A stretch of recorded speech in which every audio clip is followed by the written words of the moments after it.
तो हेलो बच्चों, कैसे हैं आप सभी। उम्मीद करता हूं आप जहां भी होंगे एकदम झक्कास होंगे। तो आइए एक और डाउट को सॉल्व करते हैं। In the given figure CEF, CEF ये वाला एंगल, CFE, CFE ये वाला एंगल, ये दोनों एंगल बराबर हैं and F is the mid point of DC। और ये जो पॉइंट F है वो DC का मिड पॉइंट है। ये चीज हमें दिया हुआ है। पूछ क्या रहा है कि प्रूफ कीजिए AB upon BD, AB upon BD, AB upon BD बराबर है AE अपॉन FD के, AE अपॉन FD के, AE अपॉन FD के। बिल्कुल बेसिक से स्टार्ट करते हैं इसको। सबसे पहले हम लिखेंगे अपना जो भी गिवन दिया हुआ है। क्या क्या चीज गिवन दिया हुआ है। Angle CEF is equals to angle CFE, ये चीज हमें गिवन दी हुई है। And F is the mid point of DC। F जो है DC का मिड पॉइंट है। ये चीज हमें दिया हुआ है, ये चीज हमने लिख दिया। अब टू प्रूव, हमें प्रूव क्या करना है। हमें प्रूव करना है कि AB upon BD is equals to AE upon FD। यह चीज हमें प्रूव करना है। इस चीज को प्रूव करने के लिए हमें यहां पर एक कंस्ट्रक्शन करना पड़ेगा। सुनिए क्या कंस्ट्रक्शन करना पड़ेगा। BE के पैरेलल, BE के पैरेलल एक हमें लाइन ड्रॉ करनी पड़ेगी। एक हमें लाइन ड्रॉ करनी पड़ेगी। इसको कुछ नाम देते हैं G, ठीक है। BE के पैरेलल हमने एक लाइन ड्रॉ की, DG।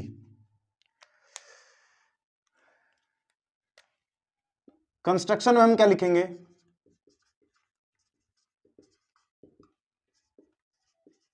Draw DG parallel to BE। DG को BE के पैरेलल हमने ड्रॉ किया। अब सुनिए ड्रॉ करने से क्या फायदा हुआ। अब प्रूफ में आते हैं। आपको यहां पर एक ट्रायंगल बनता हुआ दिखाई दे रहा होगा। आपको यहां पर एक ट्रायंगल बनता हुआ दिखाई दे रहा होगा, ये वाला।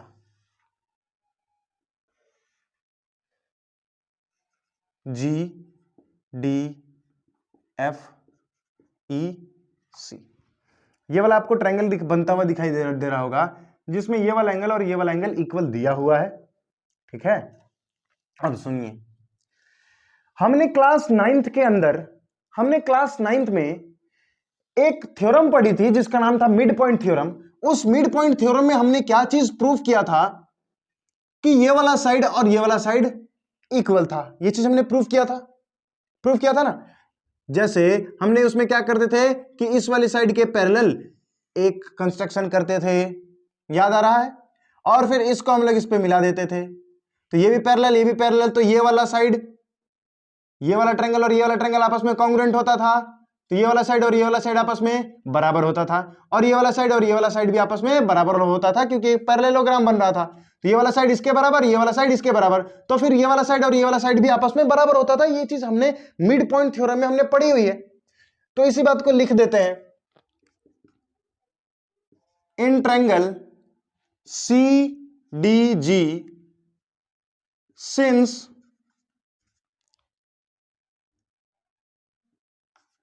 DG is parallel to FE, DG और FE आपस में पैरेलल है, then CE is equals to EG। CE is equals to EG। इसको मैं फर्स्ट इक्वेशन बना ले रहा हूं और रीजन यहां पर डलेगा by mid point theorem. Mid point theorem से अब सुनिए एक और चीज।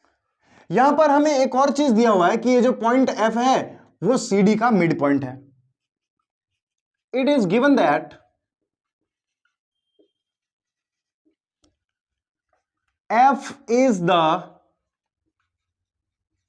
Mid point of C D, F जो है सी डी का मिड पॉइंट है, देन सो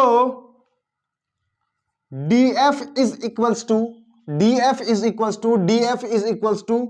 सी एफ। इसको इक्वेशन सेकंड मान लेते हैं। एक और चीज इसमें हमें गिवन दिया हुआ है, and also given that angle ये और ये वाला एंगल और ये वाला एंगल बराबर है।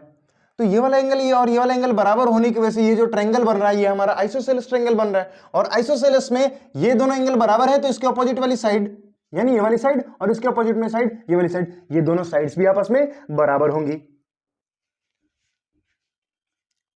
Given that CEF is equals to angle CFE, so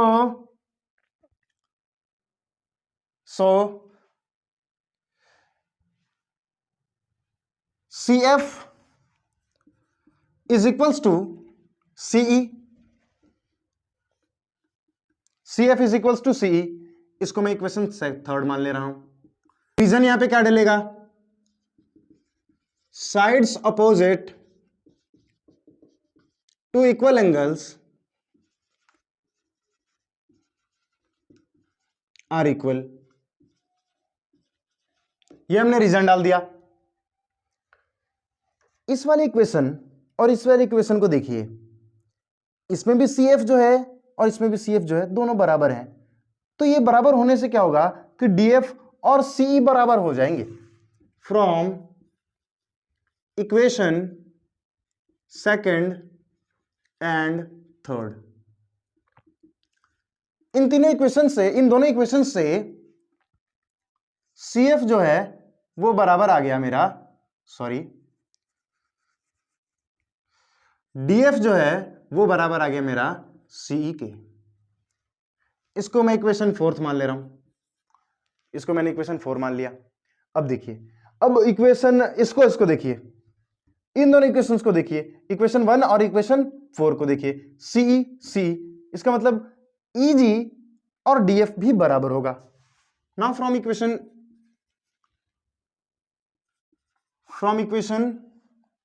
first and second, fourth, sorry, what we can write here, EG is equals to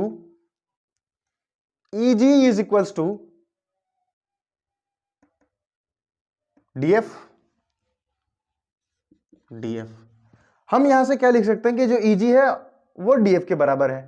जो EG है मतलब ये वाला साइड वो DF के बराबर है, हम ये लिख सकते हैं EG साइड DF के बराबर, EG साइड DF के बराबर यहां पर आ चुका है।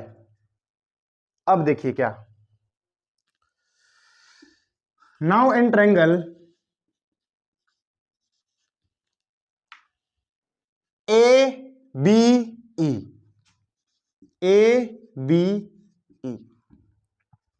इस ट्रायंगल ABE को देखिए, इस वाले ट्रायंगल में हम क्या कर सकते हैं, since DG is parallel to BE, DG जो है BE के पैरेलल है, then AB upon BD is equals to AB upon BD is equals to AE upon EG, AE upon EG मैं ये लिख सकता हूं bye BPT।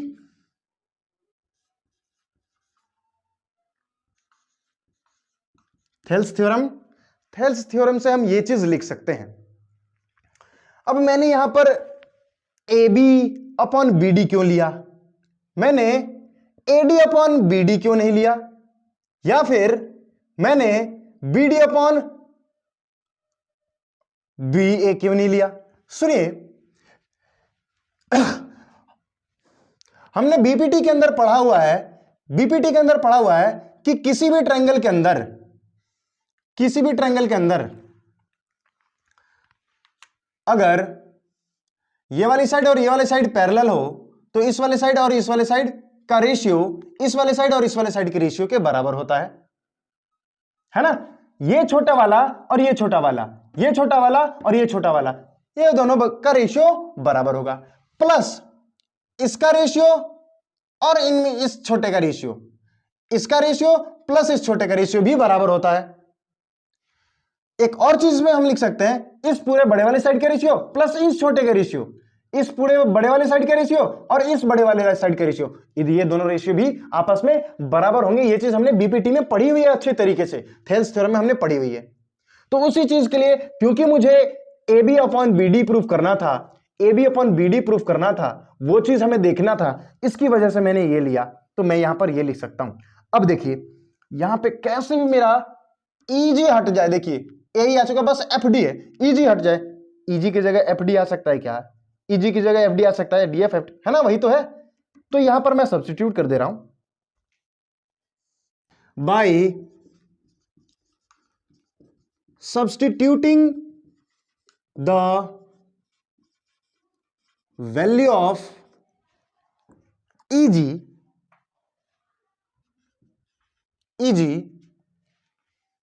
what we get, AB is equals upon BD is equals to AE upon EG की जगह FD लिख देते हैं, FD, hence proved। तो देखिए ये जो थ्योरम, ये जो क्वेश्चन था, ये क्वेश्चन बेहद ही आसान था। इसमें बस एक चीज हमें इसमें बस एक कॉन्सेप्ट हमें क्लियर होना चाहिए, क्या, पहला 9th क्लास का mid point theorem, 9th class का मिड पॉइंट थ्योरम और 10th क्लास का बीपीटी। अगर आपको ये दोनों थ्योरम क्रिस्टल क्लियर होंगे तो ये क्वेश्चन आपको देखते ही समझ में आ जाना चाहिए था कि इस क्वेश्चन को हमें ऐसे सॉल्व करना था। तो आशा करता हूं जिस भी बच्चे ने ये डाउट पूछा होगा उसको ये डाउट क्लियर हुआ होगा। अगर फिर भी उसको कोई दिक्कत है तो वो मुझे वापस से जैसे उसने कांटेक्ट किया था वैसे वापस कांटेक्ट करके दोबारा पूछ सकता है। मिलते हैं अगले वीडियो में, तब तक के लिए बाय बाय।